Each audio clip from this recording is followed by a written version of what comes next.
Everyone, स्वागत है आप सभी का। तो फाइनली आप लोगों का मेहनत रंग लाया और बिहार का काउंसलिंग अब डिले हो गया है। काफ़ी बच्चों ने काफ़ी ईमेल सेंड किए, काफ़ी बच्चे वहाँ पे खुद पटना जाके बीसीसी बोर्ड से बात किए, काफ़ी बच्चों ने काफ़ी कॉल किया। तो फाइनली जो यूनिटी का बेनिफिट देखने को मिला और काउंसलिंग अब डिले हो गया है। और काउंसलिंग डिले होने के साथ साथ एक बहुत ही बड़ा और अपडेट है, जो ताती ततवा कास्ट था जिसको सुप्रीम कोर्ट ने एससी कैटेगरी से निकाल के ईबीसी में डाल दिया था, उसको बिहार ने अप्लाई कर दिया है। तो इसके बारे में भी बात करेंगे कि कितना बेनिफिट होने वाला है कौन से कैटेगरी को। और आगे काउंसलिंग देखिए, अब क्या होगा कि फिर से आपका पूरी पूरी काउंसलिंग रीअरेंज करना पड़ेगा। क्यों करना पड़ेगा वो डिटेल में बात करेंगे। उससे पहले आपको बता दें कि अगर आपने अभी तक हमारा टेलीग्राम चैनल ग्रुप ज्वाइन नहीं किया है तो डिस्क्रिप्शन बॉक्स में टेलीग्राम चैनल का लिंक दिया गया है, वहाँ से जाके आप टेलीग्राम चैनल ज्वाइन कर लीजिए। क्योंकि पूरी अपडेट वहाँ पे जो भी अपडेट आता है सबसे पहले वहाँ पे मिलता है। और बहुत सारे पीडीएफ वगैरह आपको कटअप के प्रोवाइड किए जाते हैं। रेगुलर वहाँ डाउट सेशन भी होता है। तो आप डिस्क्रिप्शन बॉक्स में टेलीग्राम चैनल का लिंक दिया गया है, वहाँ पर ज्वाइन कर लीजिए। अगर चैनल पे नए हैं तो चैनल को सब्सक्राइब कर लीजिए ताकि आगे कोई भी वीडियो आए तो वीडियो आपको मिस ना हो। क्योंकि इस चैनल पे कंटिन्यूस लाइव सेशन भी कल से डेली कल से आपको लाइव सेशन देखने को मिलेगा। तो चैनल को सब्सक्राइब कर लीजिए, ठीक है। अब बात करते हैं, काउंसलिंग डिले तो हो गया है। डिले का आप लोगों का सामने नोटिफिकेशन आ गया था। जो रिजल्ट है वो आपको रोक दिया गया है। रिजल्ट और जो डॉक्यूमेंट वेरिफिकेशन है वो रोक दिया गया है। इसका कोई डेट अभी जारी नहीं किया गया है। एक दो दिन में आपका इसका डेट जारी किया जाएगा और बीसीसी बोर्ड की साइट पे आपको इसका शेड्यूल, नया शेड्यूल भी आ जाएगा। और नया शेड्यूल आ जाएगा, साथ में आपको रैंक कार्ड भी जारी करना पड़ेगा। रैंक कार्ड क्यों जारी करना पड़ेगा मैं आपको आगे बताता हूँ।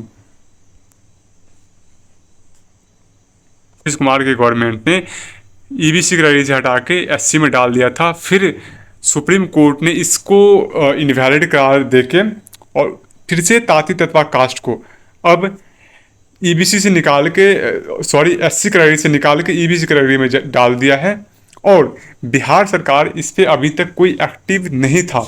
और फर्स्ट राउंड हुआ, फर्स्ट राउंड में भी सारे जो ताती तत्वा के बच्चे थे वो एससी कैटेगरी से ही फॉर्म भरे। बट जो एससी कैटेगरी के अदर कास्ट के बच्चे थे वो काफ़ी बच्चे कंप्लेन किए बीसीसी बोर्ड में।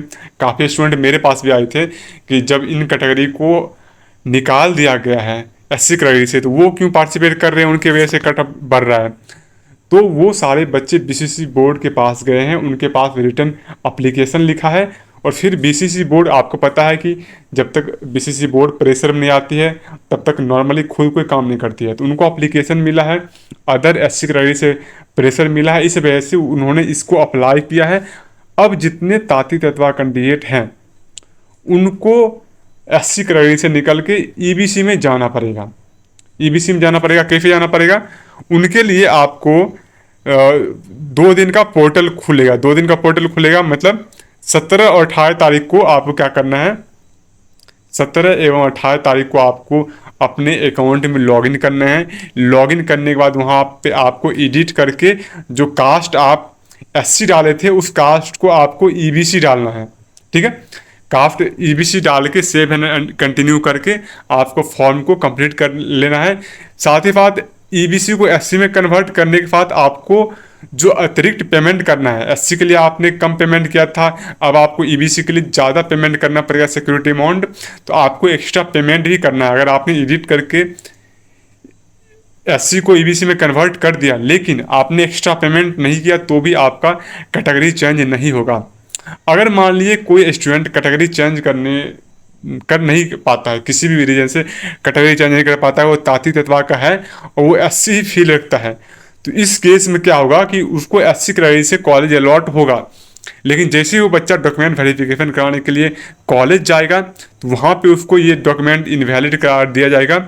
और इस केस में क्या होगा कि वो उसको एससी कैटेगरी से यूआर कैटेगरी में चेंज कर दिया जाएगा।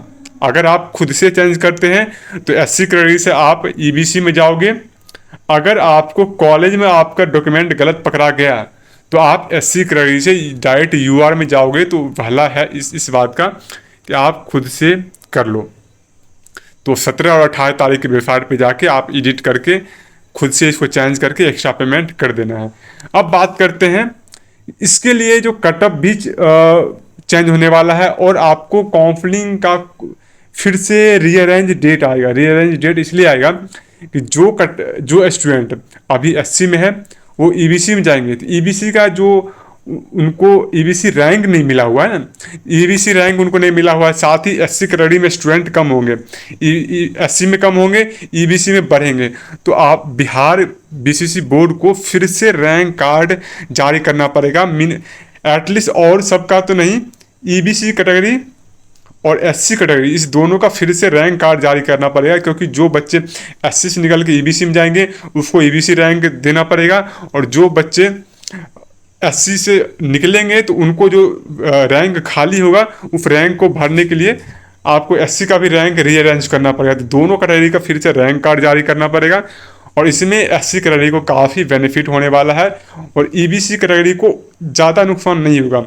ज़्यादा नुकसान इसलिए भी नहीं हुआ क्योंकि ईबीसी कैटेगरी में ताती तत्वा के वही कैंडिडेट आएंगे जिनका लगभग 30,000 31,000 रैंक के अंदर होगा, लेकिन एससी कैटेगरी को बहुत ज़्यादा फायदा होगा। बहुत ज़्यादा फायदा इसलिए होगा, एससी कैटेगरी में जितने भी 1,20,000 30,000 40,000 50,000 रैंक तक के ताती तत्वा के बच्चे होंगे वो सारे निकल जाएंगे, यहाँ तक कि टॉप के बच्चे भी निकल जाएंगे जिनका 5,000 10,000 रैंक होगा। तो एससी कैटेगरी को काफ़ी ज़्यादा इससे फ़ायदा होने वाला है, और एससी कैटेगरी का कटअप काफ़ी डाउन जाने वाला है, और ईबीसी कैटेगरी का कटअप थोड़ा सा ऊपर जाएगा। ज़्यादा ऊपर नहीं जाएगा लेकिन थोड़ा सा ऊपर जाने वाला है, क्योंकि नए बच्चे इंक्लूड होंगे। अब ये जो बच्चे निकले हैं इनको जो है वो ऑल इंडिया कोटा में क्या रहने वाला है, जो ताती तत्वा के बच्चे हैं वो बिहार के एससी से बाहर हो गए, लेकिन ऑल इंडिया कोटा के लिए कोई भी क्लैरिफिकेशन नहीं है। तो अभी आप लोग फिलहाल ऑल इंडिया कोटा में एससी कैटेगरी से पार्टिसिपेट कीजिए। अगर ऑल इंडिया कोटा से कोई नोटिफिकेशन आता है तब आप लोग बाहर हो जाइएगा, लेकिन फिलहाल आप लोग अब ऑल इंडिया कोटा में फोकस कीजिए। अगर बीसीसी बोर्ड कोई डाटा शेयर नहीं करती है तो देखिए क्या होता है। अभी तक ऑल इंडिया कोटा से इसके लिए कोई भी इंफॉर्मेशन नहीं है।